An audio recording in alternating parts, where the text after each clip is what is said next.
today on Constituency Link, we are shifting the focus to Madina, which is one of the most critical constituencies with the potential to swing votes either way. Residents here are saying that they want to see clear streets, better roads and improved security. My colleague Stephen Anti brings us today's Constituency Link from Madina.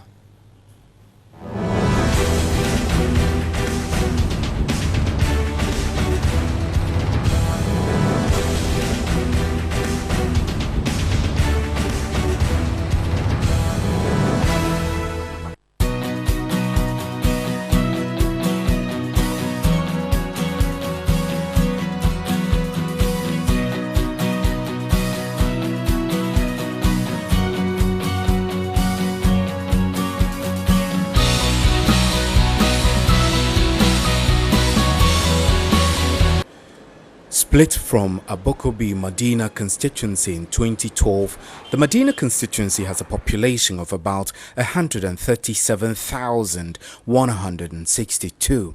It is the 12th most populous settlement in Ghana. A never-ending migration from all parts of the country contributes to the fast pace of urbanization here.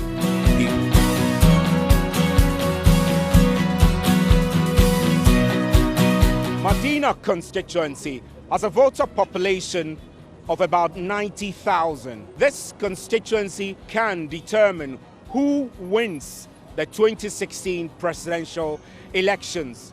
The incumbent Member of Parliament here, Honorable Amadou Sorogo, is also the parliamentary candidate for the ruling National Democratic Congress, NDC.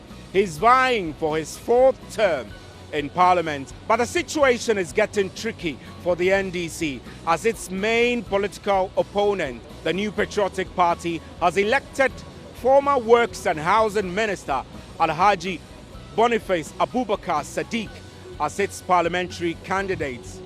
The popularity of Alhaji Sadiq, who is also former Member of Parliament for East Gonja, is soaring, and political analysts say he has the capacity to quash the NDC's dominance here. But are these indications reflective of the situation on the ground? People in the constituency come from all walks of life. They have varied expectations. MP is in here because of me. So if MP is not doing his work well, we must change him and bring someone that can do the work well.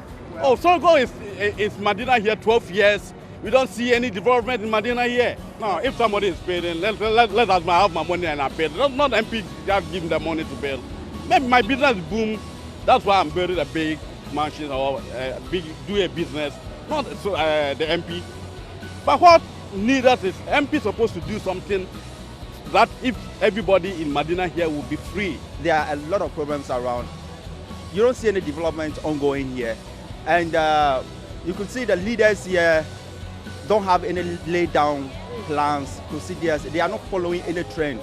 So it's like everything, they don't come to the field actually to assess what is going on, whether it's good or bad, so that they could do some development out of it. But after the election, then they go back to office and you don't see them around. And if you're looking at Madina, as you yourself, you can see the background. You could see if there is any discipline, excuse me to say, in the leaders, you understand, and the laid-down procedures are in order. You could see there will be some decency around. I, for instance, I plan not voting for my MP because things are, 4 years, that road, it didn't do anything at all.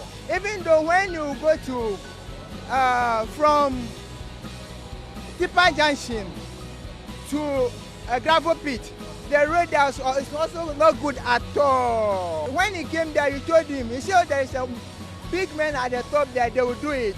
But right now, before they close to the election, now before I could see they are grading the top. And then on the day when you win, you leave it like that. Sanitation at the commercial business district is a major concern. This overshadows recent reconstruction of roads and provision of basic amenities in parts of the constituency. The La Nkwantanang Madina Municipal Chief Executive was not available to speak.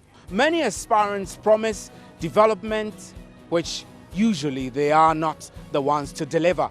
The municipal assemblies, district and metropolitan assemblies are the true agents who deliver the infrastructural development. They're responsible for security of the people. They're responsible for providing healthcare infrastructure and education facilities for residents in the community. A few meters away from the assembly is Madina West, a sprawling Zongo community. Residents here are predominantly Muslims.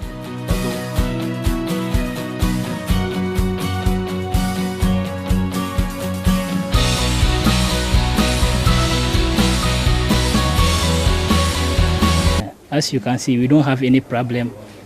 The MP has really done well. He has done his best. He can't do all, but he has done his best. So what I will say now is, whoever wins, we are also ready to help the person. Because I can say they are all one. Because the one who is coming to compete with him is also an MP from some place, and he came here. If he were to be a good MP, he shouldn't have stepped down. Maybe he's still the MP of that place. So to my opinion, I think the one who will win, we are also ready to help him out. Madina anakwalisana. Tanu wa BNA. Wobole akashi Madina mafima. Because Madina used to be a forest. We never thought it would develop like this.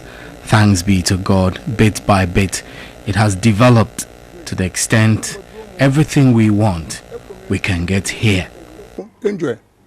Madina kwape mam nu woyone e for garden che.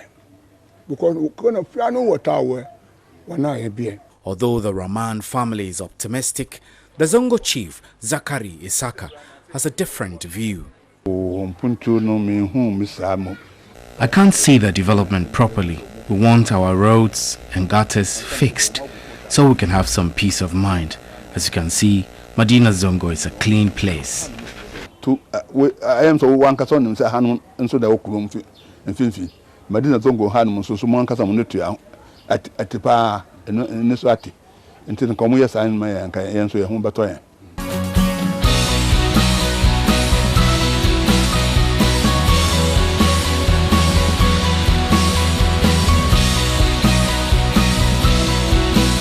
Expectations within the Zongo community vary from those of the other urban residential communities within the constituency. The Madina constituency hosts the Institute of Local Government Studies, where development and management professionals are trained mainly for the district, metropolitan and municipal assemblies across the country. Those who live and work here have less challenges than those who live in the commercial centers. The streets are laid out and sanitation is not as a big problem as those in the other parts of Madina. But are residents here that content? Well, my problem here is the sanitation issue. The place is too dirty, especially when around the market area leading to Melcom area, Zongo Junction there, the place is too dirty. Seriously, the person has been there for long and these issues are still there. So why should I vote for the same person? Have you seen this place? It is almost 5 years. It is on time. If you were to be, here tonight, you could have seen. This is the Ministry of Local Government. There's no any street light. A certain man just bought one light here, and just recently they brought another one here. Have you seen the road too? It's horrible. And then the MP is just sitting nearby Alpha Clinic. That's where the house is. And he said he's doing the work. What kind of work? He has been here almost 8 or 12 years. Have you seen anything changing? You go to the market area. It was just recently that they re-gravel the area. Putting sand on it and then they will gravel. Said we are working. How come? Is that how to work? We're expecting the coming MP or the coming parliamentary member to help sanitation of the area, to help with the armed robbery of the area, also to help with the roads around the Madina itself. So, how have residents of Madina voted in the past in light of the challenges they face? In 2012, the incumbent MP, the NDC's Amadou Sorogo, secured 41,441 votes, representing 52.07%, followed closely by the MPP's James Samoa, who secured 43.78% of the votes, amounting to 34,845 votes. Independent candidates and other political parties, the PPP, DPP, NDP and the CPP, collectively secured less than 4%, indicative of the dominance of NDC and MPP in Madina. In the 2008 elections, the incumbent MP Amadou Sorogo secured 34,073 votes, representing 55.5% of the votes, against the MPP's Abdoulaye Baba Zakaria, who secured 44.5%, constituting 27,368 votes.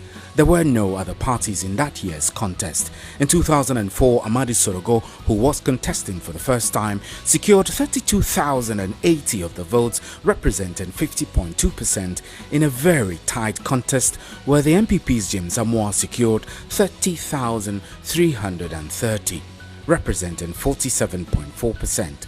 The difference in votes between the two was just 1,750.